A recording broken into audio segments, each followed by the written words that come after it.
Hey everybody, this is Tom at Talon Guitar Works, and today I want to do a primer on guitar wiring. Why? Because I'm a member of the guitar wiring page on Facebook and also Guitar Wiring Library.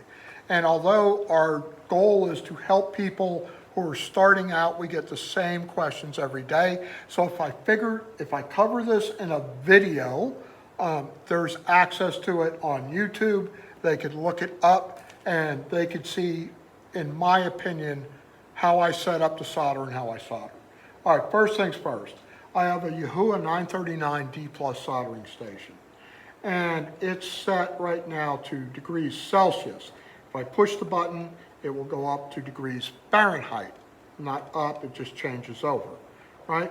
I learned how to solder in degrees Celsius, so that's where I leave it. 360 is the average temperature, degrees Celsius, that you need to solder guitar components, with some exceptions. Now, there's going to be somebody out there that says, hey, I have a little plug-in soldering iron from Weller, and that works great. God bless you, move on. All right, next thing.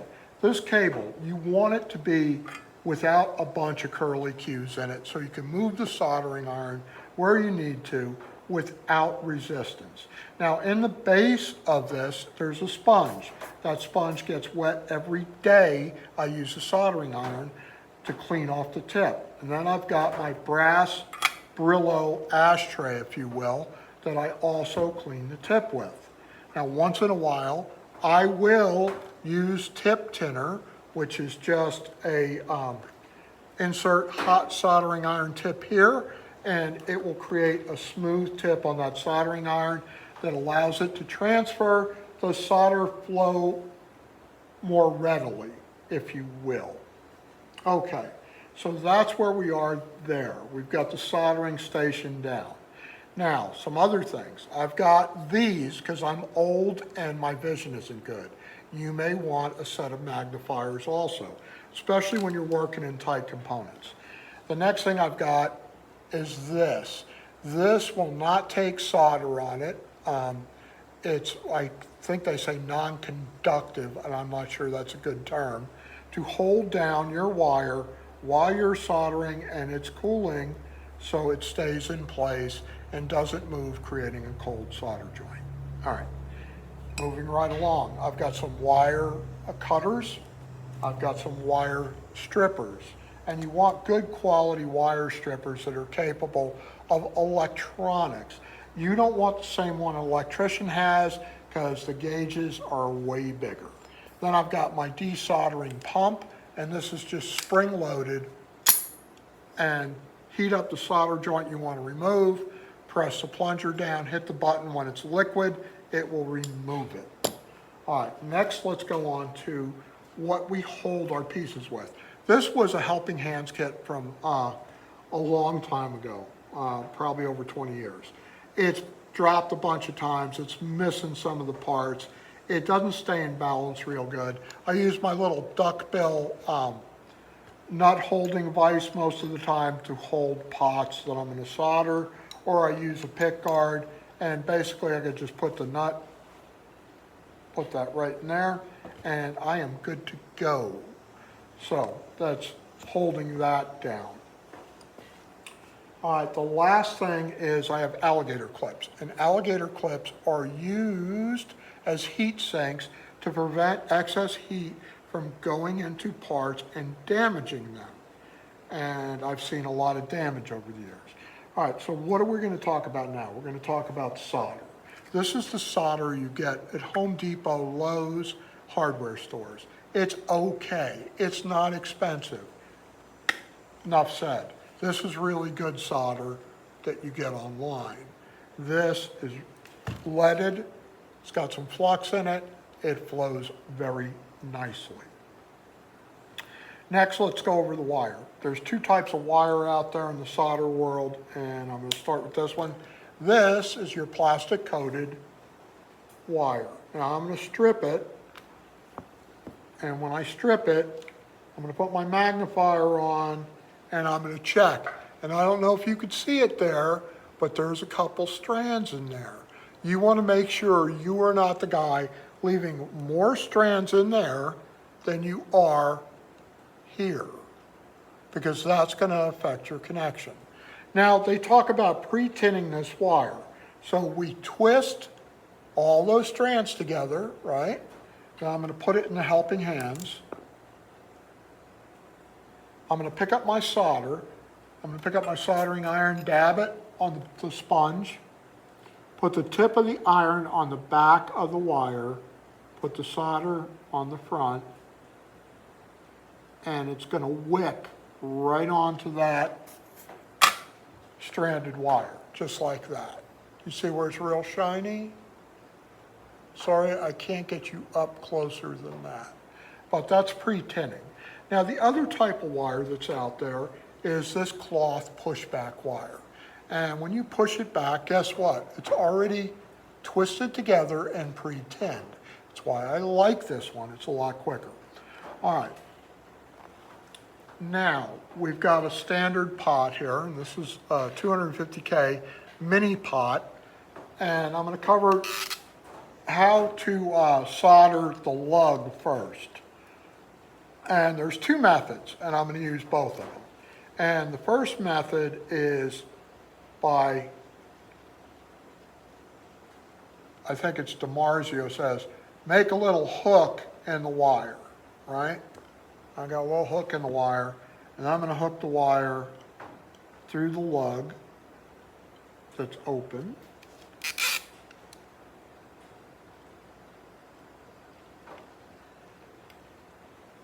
All right, now I've got it hooked through the lug. I'm just going to lay it on the back of the pot, touch the tip of the sponge. I'm going to get that lug hot and the wire hot at the same time.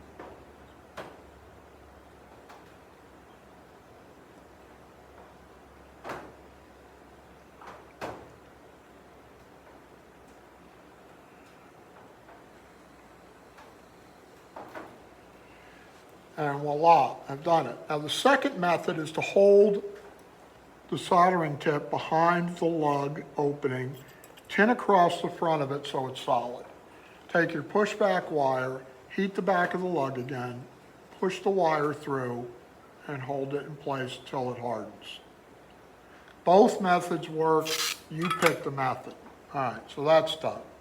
All right, to wire the back with your ground wires. Everybody goes nuts over this, and this is where you see it start looking like this. That's not enough heat transfer and maybe too low a heat. All right, so we're going to turn the soldering irons up to 440-ish. I'm going to hold the wire and the pot with the iron. I'm going to feed solder onto it. If I see the solder beating up on the tip of the soldering iron, I do not have enough heat.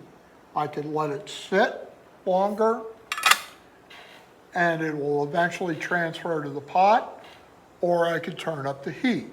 Now, I'm done.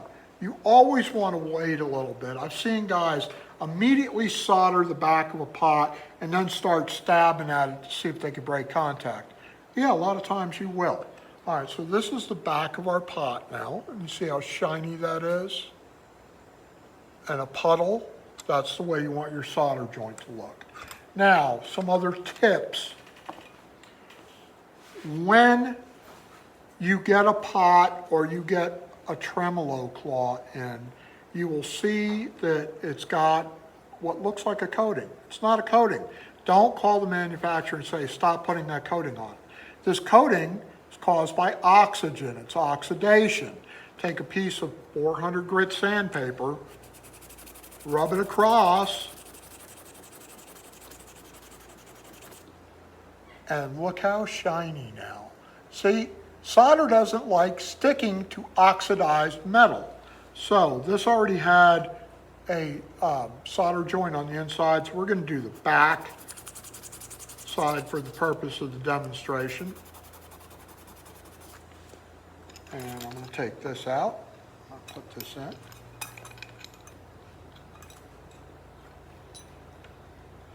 All right, so for me to apply this ground wire to this tremolo claw, it's going to go this quick. 1,000, 2,000, 3,000, 4,000. We apply our solder. It's not beating up. And my tool is right there. I'm going to hold down on it. I remove the tip. I'm going to let it cool. It's going to be nice and shiny, and it's going to stay in place. You can pull on that all day long. It's not coming off. I hope this video has helped you out on your endeavors. One of the things I wanted to cover is this is a pot that I took apart. And literally, the wiper got cooked on it. Whoever did this pot warped both the resistance material on it and the wiper, and the pot was no good. So they left the soldering iron on it so long, it got super hot. Oh, there was one more thing we needed to do. When you are soldering capacitors, and this gets to be a problem, temperature goes down, 360, you can go a little less. Take your heat sink, put it on the leg of your capacitor between the cap top and where you're going to solder that leg. This will absorb a lot of the heat that won't damage this. How do you know if you have a damaged cap? Well, your tone pot acts like a second volume pot.